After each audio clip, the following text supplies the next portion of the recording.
यहाँ पर आमिर बहुत मुशक्क़तों के बाद जूलिया के फार्म हाउस आ चुका है। जब यिल्दिज़ और दुआन दोनों डिनर कर रहे होते हैं, दुआन उसको फ्यूचर की बात करना शुरू कर देता है। शादी के बाद जब इंसान बूढ़ा भी हो जाता है, तो उसको अपने पार्टनर के साथ सेहत तंदुरुस्ती में या गरीबी या अमीरी हर हाल में उसका साथ देना चाहिए, और इसी तरह ही रिश्ता आज होता है आगे बढ़ता है। ये भी कहता है कि जब बच्चे बड़े हो जाएंगे तो वो अपनी मर्जी के मालिक होंगे, हम उन्हें बाहर भेजेंगे पढ़ने के लिए। यिल्दिज़ बहुत घबरा जाती है और फ्यूचर में चले जाती है। कहते हैं कि फ्यूचर की यिल्दिज़ एक मोटी भद्दी होती है, तो सिर्फ खाती है, पीती है और बैठती है और कोई काम नहीं करती। खानदान फिर काबिल बर्दाश्त होती है, लेकिन आलिया तो बिल्कुल एजेड नहीं होती। दिखाते हैं कि बुढ़ापा तो उसको बिल्कुल भी छू कर नहीं गुजरता। ये तो खानदान और यिल्दिज़ दोनों सड़ जाती हैं उसको देखकर, और कहते हैं कि तुम तो बिल्कुल नहीं बदली, हर साल तुम अपना हस्बैंड बदलती हो। कहती हैं कि अपने शोहरों के पैसों से कितनी बार सर्जरी करा चुकी हो तुम। यिल्दिज़ कहती है 15 दफ़ा तो तुम शादी कर चुकी हो। फिर खानदान कहती है जितनी दफ़ा ये शादी करती है एक साल में इसका शोर मर जाता है। यानी ये उनके साथ क्या करती है, इतना उनका गोश्त खाती है तभी ये एजिड नहीं हो रही, यानी उसको बुढ़ापा छू कर भी नहीं गुजर रहा। आलिया हंसती कहती कैसी फजूल बातें कर रहे हो तुम लोग,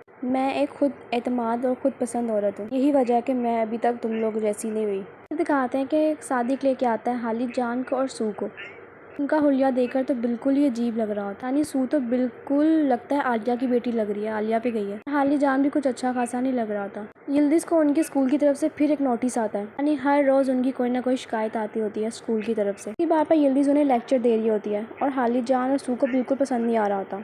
हाली जान यिल्दिज़ को कहता है मैं छोटा बच्चा नहीं हूँ, आप हर वक्त मुझे डांटती रहती हैं, मैं कुछ भी कर सकता हूँ, मैं अपनी मर्जी का मालिक हूँ, हर छोटी बात पे मुझे मत ताना दिया करें। ये गुस्सा करके वो वहाँ से चला जाता है। इधर सू को दिखाते हैं उसने नेल करवाए होते हैं। यिल्दिज़ आकर उसको बोलती है, कहती है तुम्हारी उम्र नहीं है ये सब कराने की। वो कहती है जाओ जाके नेल कटर लेकर आओ, मैं इसके नाखून जड़ से उखाड़ दूंगी। ये सारी औरतें बातें करना शुरू हो जाते हैं कि सिंगल लाइफ ही अच्छी होती है। आलिया कहती है मुझे देखो मेरा शोर मर जाता है और मैं कितनी सुकून की लाइफ गुजार। यिल्दिज़ कहती है मुझे देखो दुआन तो हर वक्त डिकारे मारता रहता है और खड़ाटे मारता रहता है। फिर ये लोग ये बात सुनकर हंसना शुरू हो जाते हैं यिल्दिज़ की हालत के ऊपर।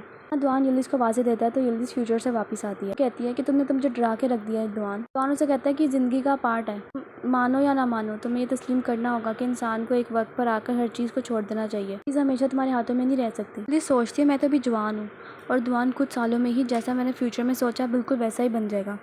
जूलिया आमिर का वेलकम करती है, उसे कहती है कि मुझे यकीन नहीं था कि तुम यहाँ पर आओगे, मुझे लगा था कि शायद यिल्दिज़ तुम्हें यहाँ पर आने ही नहीं देगी, लेकिन खैर यिल्दिज़ ने तुम्हें भेज दिया। कहता है कि यिल्दिज़ बहुत अच्छी है, उसने मेरा फ्यूचर के बारे में सोचा और उसने मुझे कुछ भी नहीं कहा। बात करने के बाद जूलिया कहती है चलो अब खाना खाते हैं। मुझे समझता है कि वो साथ मिलकर बैठ के खाना खाने को कह रही है। जब आमिर बेचारा उठकर टेबल की तरफ जाना शुरू होता है, जूलिया तूचे को घूरी डालती है। तूचे समझ जाती है वो क्या कहना चाह रही है। वो उसे कहती है कि हम लोग बाहर किचन में खाना खाएंगे। मैं कहता है ओ सॉरी माफ़ करना। जूलिया कहती है ओ कोई बात नहीं, मेरी गलती है, मैंने तुम्हें पहले नहीं बताया, मैं अकेली खाना खाती हूँ।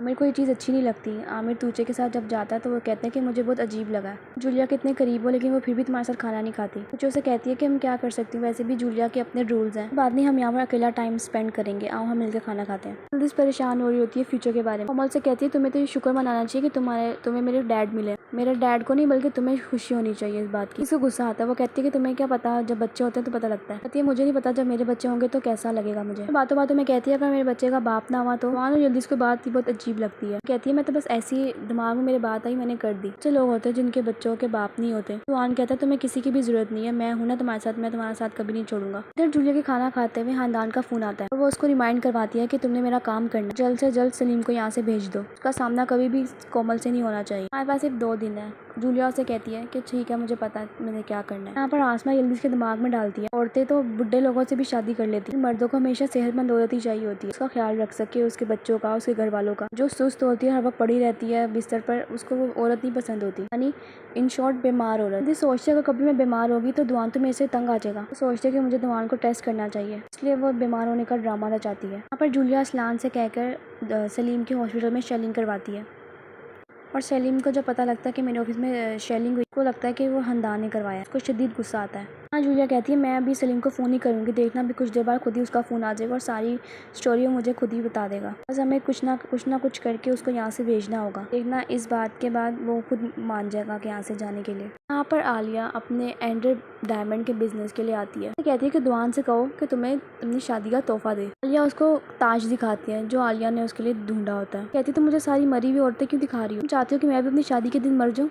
तो आलिया कहती है ओहो बेवकूफ़, मैं तुम्हें ताज दिखा रही हूँ, तुम दुआन से कहो तुम्हें अपनी शादी का तोहफा ये ताज दे। कहती है तुम पागल हो, मैं दुआन से ये मांगूंगी। कल के दौर में लोग घर मांगते हैं और ज़मीन का हिस्सा मांगते हैं, ये चीज़ें थोड़ी मांगते हैं। पुलिस उसको बिस्ती करके वहाँ से भगवा देती है। पुलिस कहती है हर बात छोड़ो, तुम ये बताओ तुमने जूलिया के साथ वो क्यों किया। ये कहती है वो दरअसल उसने तुम्हारे साथ बुरा किया था ना, इसी वजह से। कहती है तुम फिक्र ना करो, मैं तुम्हारा ये डायमंड का ताज नहीं खरीद। अब सच सच बताओ कि ऐसा क्यों किया था। उसने मुझे हामी भरी थी कि मेरी एंडर डायमंड की स्पॉन्सर बनने की, लेकिन बाद में उसने मुझे हरी झंडी दिखा दी। यहाँ पर दुआन यल्दिज़ को फोन करता तो यल्दिज़ ड्रामेबाजी करती है, वो बहुत बेमार है। उसे कहता है कि मैं ऑफिस जाने से पहले तुमसे मिलकर जाऊंगा। सलीम फोन करके जूलिया को हर बात बताता है। उससे कहता है तुम बिल्कुल ठीक आई थी, मुझे तो कुछ दिनों के लिए यहाँ से चले जाना चाहिए। जूलिया उसको एक जगह का नाम बताती है कि तुम्हें वहाँ जाना चाहिए, मैं वहाँ पर सारी तुम्हारी बुकिंग करा देती हूँ। उस टाइम तुम वहाँ पर रुको और फिर जब सब कुछ ठीक हो जाएगा तो मैं बुला लूंगी वापस। जूलिया असलान को काम देती है कि कुछ भी करके वहाँ पर ज़ैनब को आना चाहिए, यानी मैं भी शॉपिंग करने वहाँ जाऊँगी, ज़ैनब को भी वहाँ पर होना चाहिए ताकि हमें कॉन्फिडेंस से मिले, उसको पता भी ना लगे कि मैंने सब कुछ प्लान किया। वहाँ यल्दिज़ को देखने आता है तो उससे कहता है कि मेरे साथ डॉक्टर के चलो, लेकिन यल्दिज़ उसकी बात नहीं मानती, बल्कि उसको कहती है मुझे यहाँ पर मसाज करो, मेरे सर को दबाओ। वहाँ को ऑकवर्ड लग रहा होता है ये सब कुछ। यल्दिज़ कहती है तुम कैसे श्योर हो,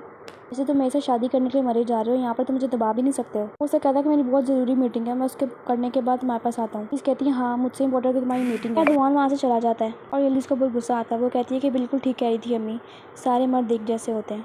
अब यहाँ पर आके यल्दिज़ का काम खराब करती है। वो कहती है कि तुम सुबह तो बिल्कुल ठीक थी। दुआन उसे कहता है कि यल्दिज़ तुम्हारे हवाले है, मैं शाम को आऊँगा उसको देखने। अब कहती है तुम्हारी ज़िंदगी तो झूठों से भरी हुई है। दुआन समझ गया होगा तुम्हारी ये ड्रामेबाजी।